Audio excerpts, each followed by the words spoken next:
Well, hey everybody, Dylan here, and this is the review for December 18th, 2023, apostrophe S's, Raw. So, yeah, just to kind of reinterpret what I said last week, December 25th episode will not be uploaded because it was just a Christmas recap episode, and same for, the subsequent SmackDown, whenever I get around to SmackDowns, am I right? Alright, so anyway, this show starts out normal intro, and it's got the Raw logo, now including Punk. Apparently, I haven't watched since. I watch Survivor Series, but I usually catch like recaps online. So I don't know if Punk being on it is normal up until this point. I know nowadays, obviously, it is, but I digress. Yeah, and it's all like festive, and that's the only reason why I mentioned it. So, Michael Cole welcomes us to the Wells Fargo Arena in Des Moines, Iowa, and the Judgment Day comes out for. They have a big old segment at the beginning because apparently this was going to be a match against R-Truth versus JD regardless. But before the match, they do their like normal all rise for the Judgment Day and the rundown what they're going to be doing. And they also welcome everybody to Raw, which is weird for like a heel group to do, but hey, who am I to judge the Judgment Day? Finn cuts a promo on the Creed brothers afterwards, just to kind of reinterpret what I just said. They're doing the rundown of their opponents. Finn cuts a promo on the Creed brothers. Rhea warns Ivy not to run her mouth and that she's coming for her next year. And 2024 is still Judgment Day's year. Dom tries to talk, but he gets booed out, so I didn't even write down what he said. Then R-Truth cuts him off, and God, R-Truth is such a blessing to the show. I'm so glad. I know he's getting to that point probably where he's going to start winding down his career, but I'm glad for right now that R-Truth can still go and that they still find silly spots for him, but spots that can like kind of help elevate talents. It's cool to see R-Truth on the show. So he kind of his whole shtick, because I don't want to try to do his comedy thing because I won't be as good at it as he did, but his whole shtick was like he's playing the character is oblivious to the fact he's not in the group trope. So he thinks he's a member of the Judgment Day. The Judgment Day has tried to tell him for like weeks, like, hey, Truth, you're not a member of it. And everybody was semi-nice to him, except, spoiler alert, except for Priest later on the show. But, everybody's all nice to him, except for JD. JD keeps on telling him, like, hey, you are not a member of the Judgment Day. Kind of their dynamic, Judgment Days right now, is everybody's trying to figure out, like, who's the leader of Judgment Day? And everybody's saying they're the leader without saying they're the leader, Just to let you know, during this promo, Priest ends up corpsing, and Truth does a great job at playing like he doesn't know what's up. And then JD tells them that they're fighting right now and that Truth isn't in the Judgment Day.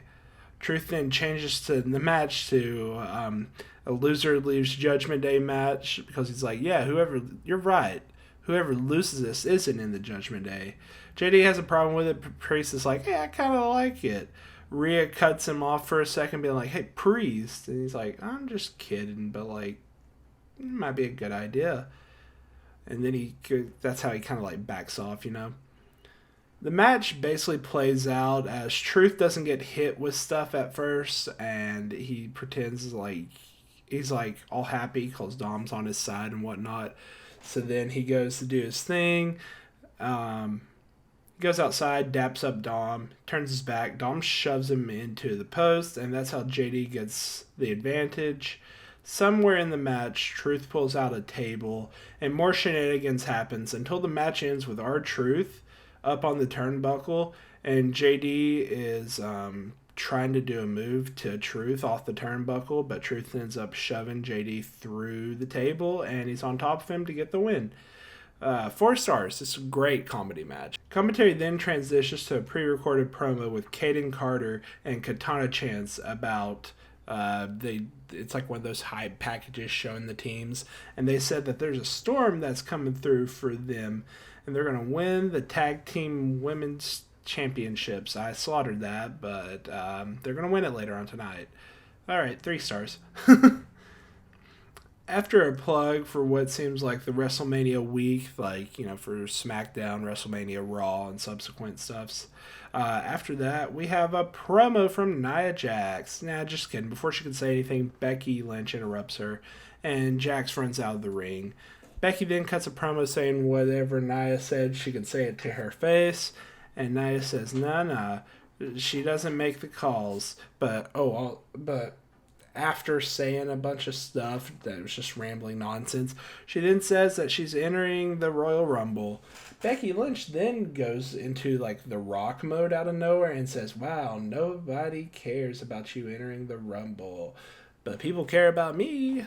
And it's a good thing she has enough charisma to pull that off, because it's entertaining. She says that she's looking for a fight tonight, and Nia says, all right.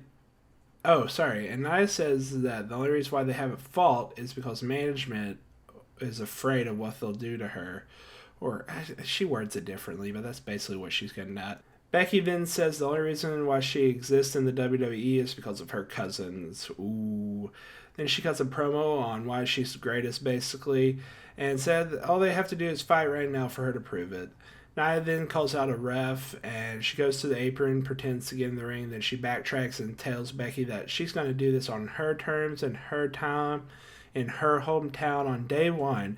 And I wonder how that goes. If only some dastardly villainous voice decided to do a promo on day 1, and by promo I mean a rundown of the whole show. I didn't do a promo on day 1. I lied about the first half of that. Sorry.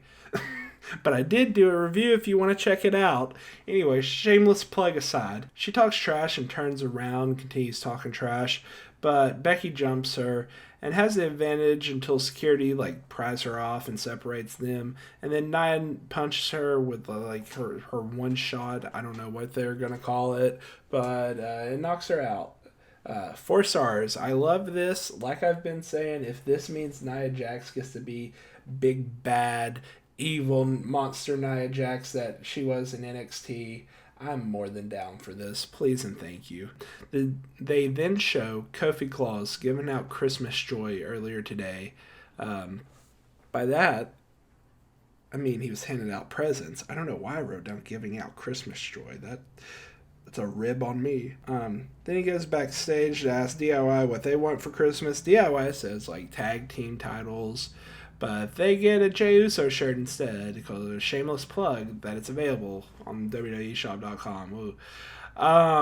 That transitions to DIY walking by Miz and saying that last week was great, and then Ciampa says, no, last week was awesome. And they do the friendly baby faces are bros thing. And then for a triple combo, we go into a Miz interview about him getting a title shot, his last chance title shot against Gunther tonight. Miz talks about that Gunther's slowly breaking, that you can see what him holding the title for so long has done to him. You can see Imperium slowly losing their... He didn't say it like this, but I'm paraphrasing. That they're slowly losing their mystique, that Kaiser and Vinci have been losing so much, and then next up, he's going to end up beating them. Wow, I did a shit job at paraphrasing that. But it was a great promo. You should go and watch it. Give that overall triple combo, back to back to back thing, 4 stars. I love when they do that. Thank you. Please let segments bleed into each other more often. Then we have a Miz versus Gunther IC title match where, like I said earlier, if the Miz loses, he cannot challenge for the IC title so long as Gunther holds it. They have an amazing match that I think, if memory serves me correctly, it was almost 30 minutes. And it ends with the Miz attempting a skull-crushing finale from the top rope. He hits it. Gunther has enough wherewithal to roll out the ring, and then Miz tries to roll him back into the ring, but Gunther hits him for a powerbomb clothesline and second powerbomb combination to retain his title. And now Miz can't receive an IC title shot so long as Gunther has the title. By the way, Gunther was selling his hand throughout the match. I forgot to bring that up. 4.5 stars. Great freaking match. Listen, I'm easy. Just give me wrestling when you give me wrestling. Give me drama when you give me promos. I'm a happy camper. I'm not asking for much. Commentary then transitions to a video package for the Creed brothers, which was pretty cool. It kind of showed how they were like these great amateur wrestlers. I don't know. I liked it. They advertised the American Nightmare Before Christmas when we come back. But before that, we go to Gunther, who runs into Imperium. They congratulate him. And he told them that he deserves a couple of weeks off for being the greatest Intercontinental Champion of all time. But they need to stay here while he's gone.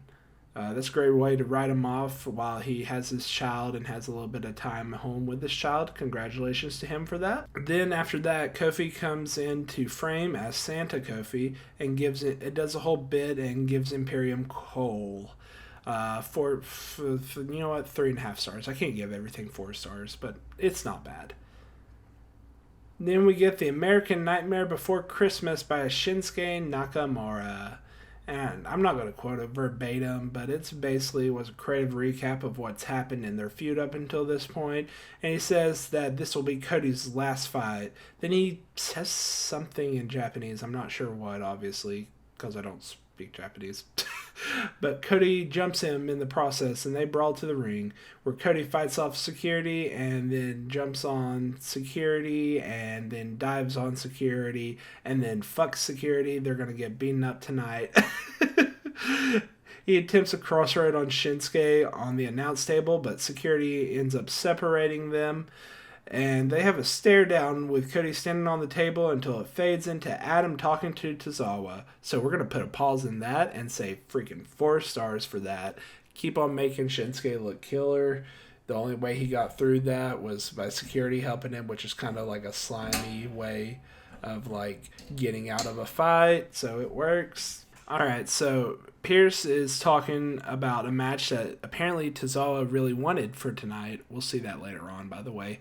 But Tozawa's like, he's asking him, he's like, are you sure you want this? And Tozawa's like, yeah, I really want it. Yeah, like, you know that. And then Tozawa leaves. That transitions into the women's tag team champions begging for their match to be called off, which Pierce refuses to let happen.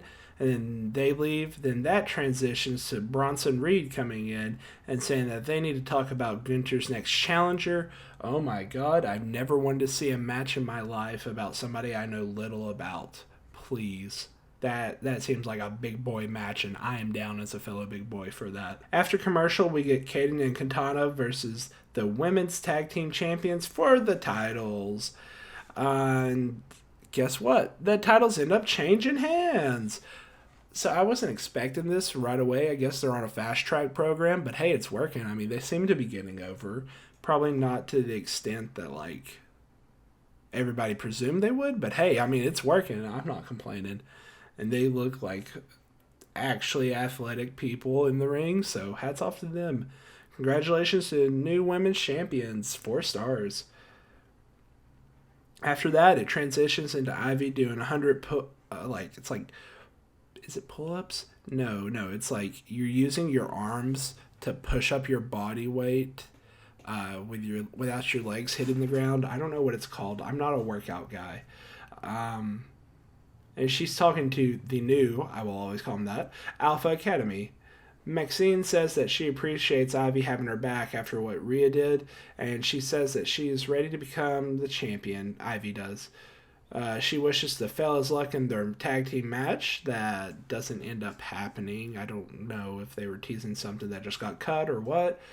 But after that, Tozawa shouts that he has a challenge and that it's a match tonight with Ivar. But not before Kofi Claus that match doesn't happen before Kofi Claus has a segment with the new WWE Women's Tag Team Champions. That's basically the whole segment. And the whole women's tag team division, aka the 2 other teams, are watching in the background. And Baszler and Stark basically challenged Natalya and Tegan to step it up.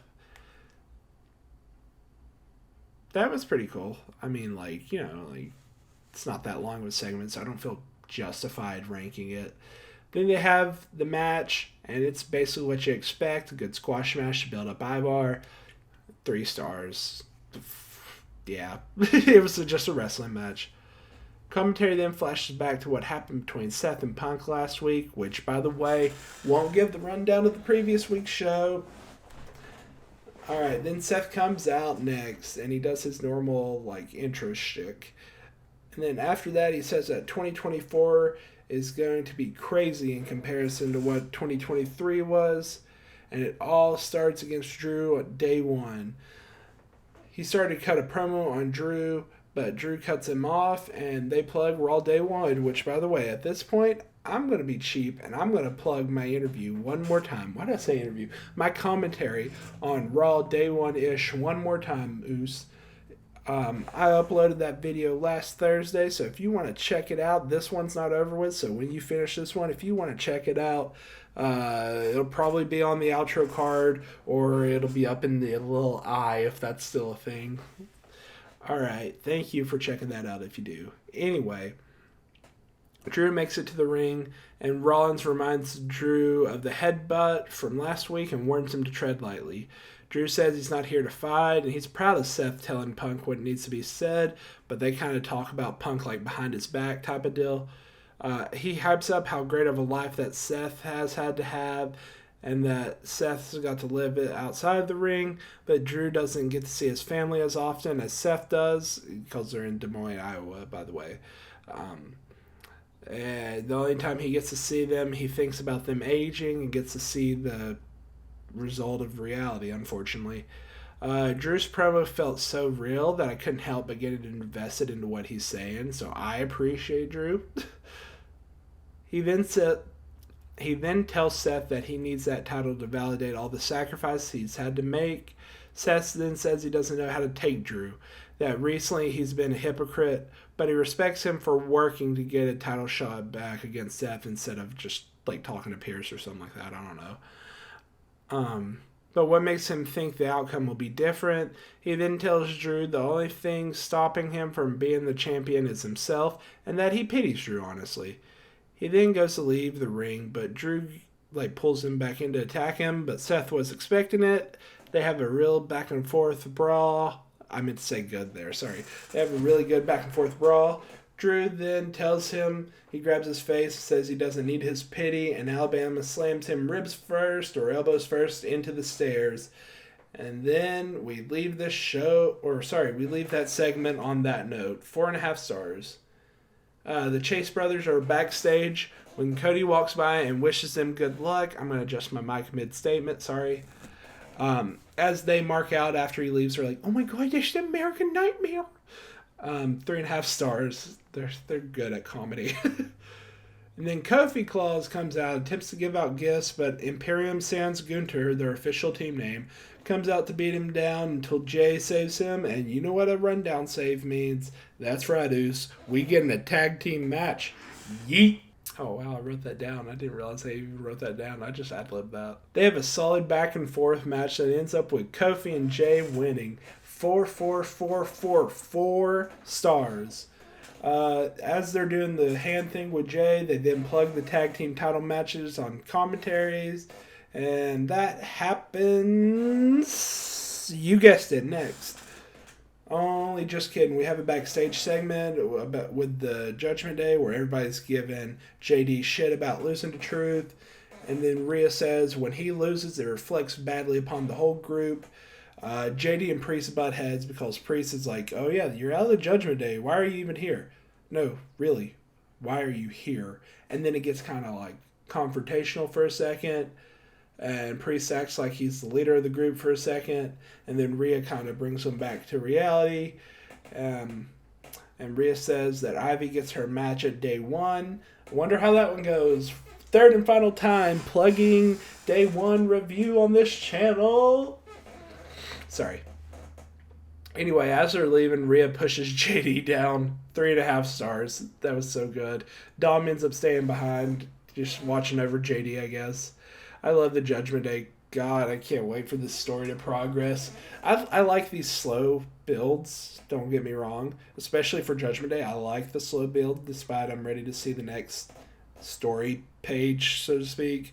But you know, it's been on this slow build for like 2 or 3 months. I need to see what's the next beat. Except for the R-Truth stuff. Keep that R-Truth stuff going. Commentary runs down day one's card, and then we have the Creed brothers taking on the Judgment Day, where the Creed brothers have a great showing match against the Judgment Day, but JD pulls it off. Not the guy, Judgment Day, pulls it off ultimately after Priest gives Julius, I think, the South Side of Heaven to win as we go off air. 4 heckin' stars. Just like I'm going to give this show 4 heckin' stars. It's solid like every show has been since the Triple H regime has taken over. I so am dreading this year to end. Not because 2024 is going to be terrible. No, 2024 is going to be amazing. I mean, like, whenever I get to January of this year, like, backtracking, I'm not looking forward to doing what I didn't review of 2022, 2021, 2020. Ugh. Oh, God. Listen, there's some great shows in there, but there's a lot of stinkers. So imagine, like, I'm going to side note real quick. Like I said, I give the show 4 stars, by the way. Video's relatively over with, except for this comment. Imagine you're just now getting into like WWE because you're seeing how awesome their shows are now, and you're like, oh, I'm going to go through their history. And then you have to get to like 2020, and then you get through like COVID, and you get through like the fan era and all that shit, and you're like, oh, maybe it's better. And then you get to 2019 where it's like half the year's amazing, the other half's just dog shit. And then you get to 2016 where it's like, oh my God, wrestling cannot be better than this. And then you get to like 2011. All right, that's enough of all that. Anyway, thanks for watching. Sorry, reviews have been late. I'm tackling a little sickness real quick. I say real quick. I hope it's over with fast, but I'm still feeling it as we're speaking. I'm just trying to kayfabe it. Hopefully after this review gets uploaded, this current Raws will be uploaded, and then subsequently last week's SmackDown and this week's SmackDown on the next 2 days. Hopefully, fingers crossed. I might have some side videos uploaded too, but until then, thank you from one little boy named Dill to all of you. All right, that was weird. Anyway, bye. See you. See you for the Raw review, or see you for Thursday for SmackDown of last week. Okay, I'm hanging up now. Bye.